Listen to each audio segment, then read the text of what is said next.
تیسرے پارے میں ایک شخص کا ذکر آتا ہے قرآن میں کہ ایک شخص گزر رہا تھا اور ایک قریہ سے، ایک بستی سے گزرا، ویلیج تھا، اور وہ بالکل یعنی آپ سمجھ لیں رونز تھا، وہ بالکل کھنڈرات بن چکا تھا. تو ان کے ذہن میں ایسے ہی خیال آیا، who will raise them up؟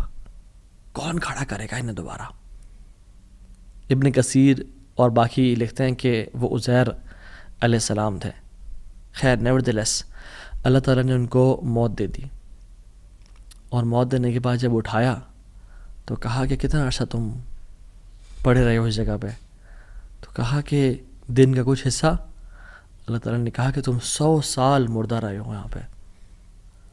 اور ان کا جو حمار تھا، جو گدھا تھا، وہ پیرش ہو گیا، اس کو یعنی کھا گئے کیڑے مکوڑے، مٹی نے اس کو ڈیکمپوز کر دیا. لیکن جو ان کا کھانا تھا، اللہ اکبر کیسا قادر ہے اللہ تعالیٰ. فانظر الی طعامک وشرابک لم یتسنہ، اپنے کھانے کو دیکھو اور اپنے پینے کو دیکھو، اس کو کسی نے چھوا بھی نہیں ہے.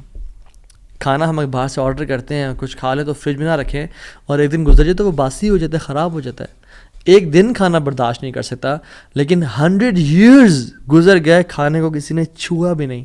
اور جو حمار تھا، جو گدھا تھا ان کا، وہ بالکل پیرش کر گیا اور ڈیکمپوز ہو گیا. اور عزیر علیہ السلام کے نظروں کے سامنے اللہ نے اس کو دوبارہ کھڑا کر دیا. کیا کہتے ہیں سب دیکھ کے، اللہ کی قدرت کے مناظر دیکھ کے، جب اللہ کی کامل قدرت دیکھی اور اتھارٹی اوور تھنگس دیکھی تو کیا کہا؟ قلنا اعلم ان اللہ علی کل شیء قدیر. قال اعلم ان اللہ علی کل شیء قدیر، میں جان گیا ہوں کہ اللہ تعالیٰ ہر چیز پر قادر ہے. واللہ العظیم میرے بھائیو اور بہنوں، اس سینٹنس میں نا بڑا مزہ ہے، بڑی لذت ہے، بڑا نشہ ہے. اگر انسان جان لینا کہ میرا رب ہر چیز پر قادر ہے تو خدا کی قسم ہماری پریشانیاں، ٹینشنز، انزائٹی سب ختم ہو جائے گی. تو آپ نے گھبرانا نہیں ہے انشاءاللہ، ٹھیک ہے. اگر ایک چیز زندگی میں آپ کی ہے جو اس لیسن کا جو ہے نا، آج کے سبق کا جو آج کے جو اس پوڈ کاسٹ شو کہہ لیں اس کو آپ، اس کا جو کرکس ہے وہ یہ ہے، اگر آپ اللہ والے بن جائیں تو اللہ اپنے بندوں کا امتحان تو لیتا ہے مگر اسے کبھی ضائع نہیں کرتا. اللہ اکبر. اس کو لکھ لیں اپنے ذہن پہ اور ساری زندگی اس کو پکڑ کے رکھیں. اگر آپ اللہ والے بن جائیں تو اللہ سبحانہ و تعالیٰ اپنے بندوں کا امتحان تو لیتا ہے کہ میرا بندہ سچا ہے یا نہیں، میرا ہے یا نہیں، لیکن خدائی قسم کبھی ضائع نہیں کرتا. شرط یہ ہے کہ آپ اللہ والے بن جائیں اور نیت صاف ہونی چاہیے. تو میں آپ سے نا آج 3 بیسک پرنسپلز کی بات کروں گا کہ آپ نے اپنی لائف میں کرنا کیا ہے. پہلی چیز، نیت صاف کرنی ہے. اگر آپ اللہ والے بن جائیں اور اپنی نیت آپ صاف کر لیں، اللہ تعالیٰ آپ کو کبھی ضائع نہیں کرے گا. صحیح بخاری کی حدیث ہے، بنی اسرائیل کا واقعہ ہے، اوتھینٹک صحیح بخاری کی حدیث ہے. ایک شخص، اس کو 1000 دینار چاہیے تھے، 1000 دینار چاہیے تھے. وہ ایک شخص کے پاس گیا اپنے جاننے والے کے پاس اور کہا کہ مجھے 1000 دینار چاہیے.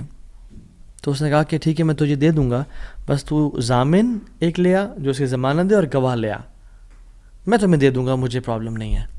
وہ شخص مسکین تھا، کوئی اس کے جاننے والا نہیں تھا، لیکن اللہ والا تھا وہ. اس نے کہا دیکھ میری بات سن، میرا ضامن بھی اللہ ہے اور میرا گواہ بھی اللہ ہے، میں اللہ کو گواہ بنا کے کہہ رہا ہوں کہ میں تمہیں واپس کروں گا. اس کو اس بندے کی تقوی پہ یقین آیا اور اس نے کہا کہ چلو میں دے دیتا ہوں، یہ اللہ کو گواہ بنا رہا ہے، اتنا بڑا جھوٹا تو نہیں ہوگا. اور یہاں پہ آئے پاز، میرے بھائیوں بہنوں، پاکستان کے لوگوں، انڈیا، بنگلہ دیش، جہاں سے بھی لوگ دیکھ رہے ہیں، اللہ کا نام لے کے نہ کبھی کسی کو دھوکہ نہ دو. ویسے بھی دھوکہ کسی کو نہیں دینا چاہیے، لیکن اسپیشلی اللہ کی قسم کھا کے یا اللہ کا نام لے کے کسی کو دھوکہ نہ دو. یاد رکھیں جو اللہ کا نام لے کے سچ بولتا ہے نا، اللہ تعالیٰ اس کی غیبی خزانوں سے مدد کرتا ہے، اور جو اللہ کا نام لے کے دھوکہ دیتا ہے لوگوں کو، اللہ اس کو تباہ و برباد کر دیتا ہے. تو اس شخص نے کیا کیا؟ اس نے کہا کہ میرا ضامن بھی اللہ ہے، میرا گواہ بھی اللہ ہے. تو اس نے دے دیا، اس نے کہ میں تجھے اللہ کے اس نام پہ تجھ پہ میں ٹرسٹ کرتا ہوں. یہ شخص پیسے لے کے اس نے کاروبار کرنا تھا، یہ چلا گیا. یہ جب کشتی پہ بیٹھا، سوار ہوا، دوسری طرف اترا، اپنا کام شام کیا، واپس آیا. جو دن اور جو مقرر وقت آیا ہوا تھا، جب وہ کشتی پہ آیا واپس ایک سمندر کے پار یہ شخص تھا. تو جو لاسٹ کشتی تھی وہ نکل گئی. یہ سر پکڑ کے بیٹھ گیا کہ میں نے تو آج وعدہ کیا تھا اور اللہ کو ضمانت دار بنایا تھا اور گواہ بنایا تھا. اب اگر میں آج اس تک مال نہیں پہنچاتا تو وہ کیا سوچے گا میرے بارے میں, اور اس کا تو ٹرسٹ اٹھ جائے گا, یعنی کہ میں نے اللہ کے نام پہ جھوٹ بولا اسے. تو آخری کشتی چلی گئی تھی. اس کے بعد تو کشتی نے اس دن جانا نہیں تھا, تو اس نے کیا کیا کہ یا اللہ میں نے تجھے ضمانت دار بنایا ہے اور تجھے میں نے گواہ بنایا ہے, تو تیرا کام ہے اس مال کو پہنچانا. اس نے ایک ووڈ لاگ لیا, اس میں سوراخ کیا, اس میں اس 1000 دینار, سبحان اللہ, 1 دینار از اے گولڈ کوائن, اور آپ ایک گولڈ کوائن کی آج آپ ورتھ لگا لیں, ان لیکس, ان ملینز. اس نے کیا کیا, اس کو اس ووڈ لاگ میں ڈالا, پرچی لکھی اور اس میں ڈال کے نا بسم اللہ پڑھ کے آگے بہا دیا کہ اللہ تجھے میں نے ضمانت دار بنایا, تجھے میں نے گواہ بنایا, اب تیرا کام ہے اس کو. یہ شخص یہاں ویٹ کر رہا تھا اور یہ شخص اپنا مال لینے کا یہاں انتظار کرتا تھا, اور یہ شخص یہاں پہ کھڑا تھا, اس نے مال کو دے دیا. اور سبحان اللہ, اللہ تعالیٰ نے کیسا قادر ہے, کیسا قدیر ہے, اس نے اس ہواؤں کو رخ پھیر دیا اور وہ بندہ وہاں انتظار کر رہا تھا, اور اس کے بندے کے پاس وہ ووڈ لاگ پہنچا اور اس نے اس کو دیکھا, اس میں پرچی تھی اور پرچی نکالی اور اس کو کھول کے دیکھا کہ اس کے 1000 دینار تھے. وہ بڑا حیران ہوا کہ یہ مجھ تک کیسے پہنچے. خیر, یہ جو شخص تھا جس نے بھیجے تھے, یہ اگلے دن دوبارہ جو سب سے پہلی کشتی ملی اس پہ روانہ ہوا اور اس بندے کے پاس پہنچا اور 1000 دینار لے کے الگ سے کہ پتہ نہیں وہ پہنچے میں اس کو اس کا حق تو دے دوں. اس نے کہا کہ یہ تمہاری امانت, معذرت تھوڑی تاخیر ہو گئی مجھ سے. کہتے ہیں تو کل تم نے مجھے پیسے نہیں بھیجے؟ کہتے میں نے بھیجے.